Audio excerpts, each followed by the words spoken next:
సరే ఇవాళ కవిత గారికి బెయిల్‌కి సంబంధించి కోర్టులో విచారణ జరిగిందంట కదా! మరి కోర్టులో ఏం జరిగింది? ఈసారన్నా బెయిల్ ఇచ్చారా? ఇవ్వలేదా సార్? ఈరోజు హైకోర్టులో బెయిల్ మీద విచారణ జరిగింది. బట్ ఇంకా కవిత తరపున అడ్వకేట్సే వాదించాల్సిన అవసరం ఉంది. ఎందుకంటే దీని మీద ఏమేమి అబ్జెక్షన్ ఉన్నాయని ఇటు సిబిఐ, ఈడీ రెండు ఏజెన్సీలు వీళ్ళకి ఇన్ఫర్మేషన్ ఇవ్వాలి. అది ఇవ్వలేదన్నమాట. సో అది 2 రోజుల్లో ఇవ్వమని మండేకి పోస్ట్పోన్ చేశారు. సో మండే లోపల అంటే మ్యాక్సిమం రేపే సాటర్డేనే సిబిఐ అండ్ ఈడీ ఇద్దరు కూడా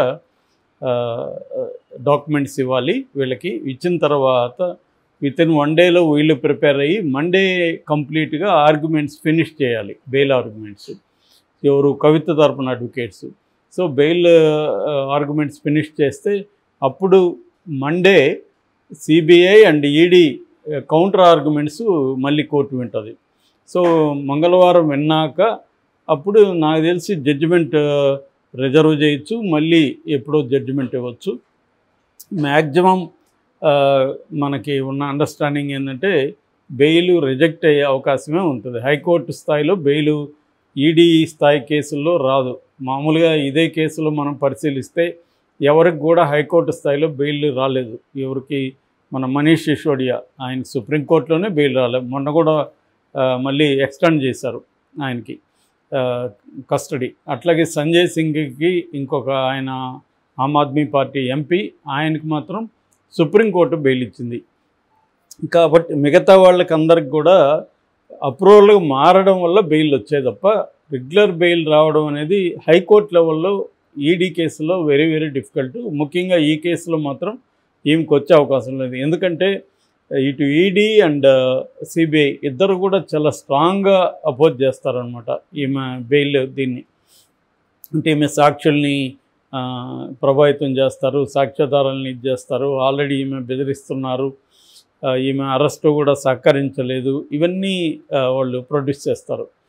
మనం చూసాము రౌస్ అవెన్యూ కోర్టులో భానుప్రియ మీనన్ ఆమె స్వయంగా వెళ్ళి కోర్టుకి ఈమె అరెస్ట్ చేసినప్పుడు అక్కడ ఎలా బిహేవ్ చేశారు వీళ్ళందరూ, అక్కడ ఒకవేళ బ్రదర్ మీద ఒక కేసు కూడా మేము పెట్టొచ్చాము, ఇవన్నీ కూడా అక్కడ వెళ్ళి చెప్పారనమాట. మామూలుగానే PMLA prevention of money laundering act 2002 ప్రకారం సెక్షన్ 45 ప్రకారం ట్విన్ కండిషన్స్ మీట్ చేయాలని నేను అనేకసార్లు చెప్పాను. అంటే తాను నిర్దోషిని అని ముద్దాయి నిరూపించుకోవాల్సి ఉంటుంది. అంటే బర్డన్ ఆఫ్ ప్రూఫ్ ముద్దాయి మీద ఉంటుంది. అట్లాగే బెయిల్ ఇచ్చిన తర్వాత కూడా ఎటువంటి నేరంలోనూ నేను పార్టిసిపేట్ చేయను అని కూడా జడ్జిని నమ్మించాల్సి ఉంటుంది. ఇది వెరీ వెరీ డిఫికల్ట్. అట్లాగే పబ్లిక్ ప్రాసిక్యూటరు ఈ బెయిల్ విషయంలో ఎంతసేపు అయినా కూడా వాదించవచ్చు, వాళ్ళని కట్టేలు చేయడానికి లేదు. సో అందువల్ల జనరల్గానే ఇటువంటి కేసుల్లో అంటే ఈడీ పెట్టిన ఈ చట్టం కింద పిఎంఎల్ఏ చట్టం కింద పెట్టిన కేసుల్లో బెయిల్ రాయడం వెరీ వెరీ డిఫికల్ట్. అయితే చాలామంది ఏమంటున్నారంటే కేజ్రీవాల్కి బెయిల్ వచ్చింది కదా, కవితకి ఎందుకు రాదు అనేది చాలామంది అడుగుతున్నారు. కేజ్రీవాల్కి నిజానికి ఆయన బెయిల్ అడగలేదు. ఆయన తన అరెస్టును ఛాలెంజ్ చేస్తూ వెళ్ళాడు.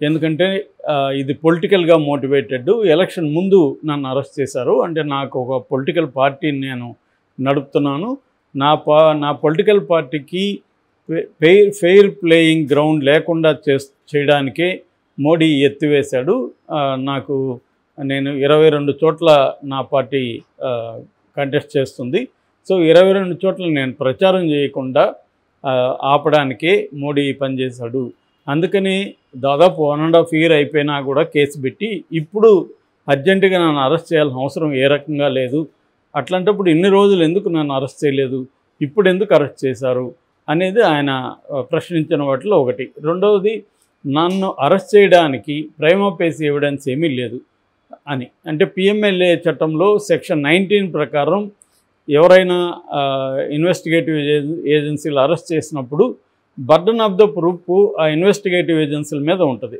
బెయిల్ ఏమో ముద్దాయి మీద ఉంటుంది, నిరూపించుకోవాలి నేను నిర్దోషని. అరెస్ట్లేమో ఇన్వెస్టిగేటివ్ ఏజెన్సీలు ఎవరైనా కూడా వాళ్ళు ఇతను తప్పు చేశాడు అని ప్రైమా ఫేసి ఎవిడెన్స్ పెట్టగలగాలి. సో దీంట్లో ప్రైమా ఫేసి ఎవిడెన్స్ ఏం లేదు, ఓన్లీ అప్రూవల్గా మారిన వాళ్ళ వాంగ్మూలాలు మాత్రం ప్రధానంగా ఉన్నాయి. సో ఈయన ఒక హోటల్లో కలిసినట్టు, ఆ హోటల్లో బిల్లు ఈయనే పే చేసినట్టు ఇట్లాంటివి ఉన్నాయి తప్ప ఏ రకమైన మెటీరియల్ ఎవిడెన్స్ లేదు. తర్వాత మనీ ట్రయల్ లేదనమాట దీంట్లో. సో అందుకని ఈ కేసులో ప్రధానంగా సుప్రీంకోర్టు వేరే రకమైన ఇంటర్ప్రిటేషన్ ఇచ్చింది ఈ కేసుకు. ఎందుకంటే ఎన్నికలు అనేవి ప్రజాస్వామ్యంలో ఒక లైవ్ ఫోర్స్ అని కూడా కోట్ చేసేవి, లైవ్ ఫోర్సు. అటువంటి ఎన్నికల్లో పాల్గొనకుండా ఈయన్ని అబ్జెక్ట్ చేయడం అనేది కరెక్ట్ కాదు. ఎందుకంటే ఆయన చెప్తున్నట్టుగా టైమింగ్ ఆఫ్ ద అరెస్ట్ అనేది కరెక్ట్గా లేదు. 1.5 year రాని అర్జెన్సీ ఇప్పుడు ఎందుకు అర్జెన్సీ వచ్చింది, ఇట్లాంటి అనేక ప్రశ్నల్ని కోర్టు ప్రశ్నించింది ఈడీకి. ఈడీ సరైన సమాధానం ఇవ్వలేకపోయింది. అందుకని ఆయన ఒక పార్టీ అధ్యక్షుడు కాబట్టి ఎన్నికల్లో ఫెయిర్ ప్లే అనేది ఉండాలి కాబట్టి, లెవెల్ ప్లేయింగ్ గ్రౌండ్ అని అన్ని పార్టీలకు ఉండాలి కాబట్టి ఈయనకు ఎన్నికల వరకు టైం ఇచ్చారు. సో అది రేపు ఎన్నికలు ఢిల్లీలో ఉన్నాయి 25వ తేదీన. అందుకని మళ్ళీ June 1న మళ్ళీ June 2న మళ్ళీ కోర్టుకి వచ్చి ఆయన సరెండర్ అయిపోవాలి. అది కండిషన్ అనమాట. అందుకని ఆ కండిషన్ ఈమెకు వర్తించదు. ఎందుకంటే ఈమె ఒక పార్టీకి అధ్యక్షురాలు కాదు ఈమె. సో ఎన్నికల్లో ఈమె ప్రచారం చేయకుండా కావాలనే ప్లాన్ చేసినట్టుగా ఏమీ లేదు. ఈమెకు అనేక సార్లు విచారణకు కూడా పిలిపించారు గతంలో కూడా.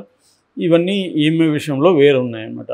ఫర్ ఎగ్జాంపుల్ మనకి జార్ఖండ్ ముఖ్యమంత్రి, మాజీ ముఖ్యమంత్రి హేమంత్ సోరెన్కి బెయిల్ రిజెక్ట్ చేస్తూ కొంత మందలించింది కూడా ఆయన్ని సుప్రీంకోర్టు. దానికి కారణం ఏంటంటే ఆయన కింది కోర్టులో బెయిల్ పిటిషన్ పెండింగ్లో ఉంటే సుప్రీంకోర్టుకు అరెస్టును ఛాలెంజ్ చేస్తూ పిటిషన్ వేశాడు. అంటే మన కేజ్రీవాల్కి ఎలాగ ఇస్తారో మనకు కూడా ఎన్నికలు ఉన్నాయి కాబట్టి నాకు కూడా ఇస్తారనే ఉద్దేశంతో ఆయన వెళ్ళాడు. కానీ సుప్రీంకోర్టు సీరియస్గా వార్నింగ్ ఇచ్చింది. అంటే నువ్వు కింది కోర్టులో బెయిల్ ఉన్న విషయాన్ని, బెయిల్ పిటిషన్ పెండింగ్లో ఉన్న విషయాన్ని మాకెందుకు దాచిపెట్టారు అనేది గట్టిగా నిలదీసింది కపిల్ సిబాల్ని, అటు హేమంత్ సోరెన్ని. అప్పటికి హేమంత్ సోరెన్ తరఫున కపిల్ సిబాల్ సరే అది ఆయన తప్పు కాదు, నాదే తప్పు, పర్సనల్గా నేను ఇది చేశానని కూడా రిక్వెస్ట్ చేశాడు. కానీ సుప్రీంకోర్టు ఒప్పుకోలేదు. అంటే క్లియర్గా వీళ్ళు కావాలనే కేజ్రీవాల్కి ఎలాగ బెయిల్ ఇచ్చారో మనం కూడా అదే పద్ధతిలో తెచ్చుకుందామని ట్రై చేస్తున్నారనేది సుప్రీంకోర్టుకి అర్థమైపోయింది. సో కేజ్రీవాల్ ఏమో బెయిల్ అనేది అప్లై చేయలేదు. ఆయన తెలివిగా ఏం చేశాడు, అరెస్ట్ని ఛాలెంజ్ చేశాడు. మన చంద్రబాబు గారు చేసినట్టుగా అరెస్ట్ని ఛాలెంజ్ చేశాడు ఆయన. కానీ హేమంత్ సోరెన్ ఏమో కింద ఆల్రెడీ బెయిల్ జార్ఖండ్ కోర్టులో బెయిల్ పిటిషన్ పెండింగ్లో ఉంటే ఇక్కడికి వచ్చి మళ్ళీ నాకు కేజ్రీవాల్కి ఇచ్చినట్టు ఇవ్వండి, నాకు కూడా ఎలక్షన్ ఉన్నాయి అనేది అడిగాడు. సో దాంతో సుప్రీంకోర్టు కోపం వచ్చి మీరు మీ తెలివితేటలు అక్కడ పోయి చూపించుకోండి, ఇక్కడ చూపించకండి అన్నట్టుగా మాట్లాడిందన్నమాట. సో ఇవేంటంటే కేసును బట్టి ఉంటుంది. సో కేజ్రీవాల్ కేసు అనేది ఒక ప్రత్యేకమైన ఇది. అయితే మేము దాన్ని ప్రత్యేకంగా చూడలేదు. మామూలుగా అందరి విషయంలో చూసినట్టే రాజ్యాంగాన్ని ఫాలో అయ్యి మేము ఇచ్చామని కూడా జడ్జెస్ చెప్పుకున్నారు. అలా చెప్పుకోవడానికి కూడా కారణం ఏమంటే అమిత్ షా విమర్శించాడు కేజ్రీవాల్కి ప్రత్యేకంగా చూశారు అని. అప్పుడు ఆ జడ్జెస్ మేము మా తీర్పు మీద విమర్శను ఆహ్వానిస్తున్నాం, అట్ ద సేమ్ టైం మేము కేజ్రీవాల్ని ప్రత్యేకంగా ఏమి చూడలేదు, దీనికి సంబంధించి అనేక జడ్జిమెంట్లు కూడా మేము కోర్టు చేసాం గతంలో. సో ఈ ఎన్నికల అనేవి ఇంపార్టెంట్ కాబట్టి అందరికీ లెవెల్ ప్లేయింగ్ గ్రౌండ్ ఉండాలని చెప్పి మేము చేశాము అనేది సుప్రీంకోర్టు ఎక్స్ప్లెనేషన్ కూడా ఇచ్చుకునింది అనమాట. కాబట్టి ఇప్పుడు ఆల్రెడీ సుప్రీంకోర్టు మీద కేజ్రీవాల్కి ఈ టెంపరీ అంటే బెయిల్, మధ్యంతర బెయిల్ ఇవ్వడం పట్లే విమర్శలు దేశవ్యాప్తంగా వచ్చాయి కాబట్టి బీజేపీ క్యాంపు నుంచి ఈ కేసులో బెయిల్ ఇవ్వాలన్నా కూడా సుప్రీంకోర్టు కొంత ఆలోచించే ఇస్తుంది ఎవరికైనా. సో అది కూడా ఒక రకంగా కేజ్రీవాల్ విషయం అనేది కవితకి నెగిటివ్గా ఉంది తప్ప పాజిటివ్గా లేదు. సో కాబట్టి నాకు తెలిసి మండే కూడా అవ్వదు, ట్యూస్డే కూడా అవ్వదు, నెక్స్ట్ వీక్ ఎప్పుడో అవుతుంది. అయినా కూడా బెయిల్ అయితే ఖచ్చితంగా రాదు.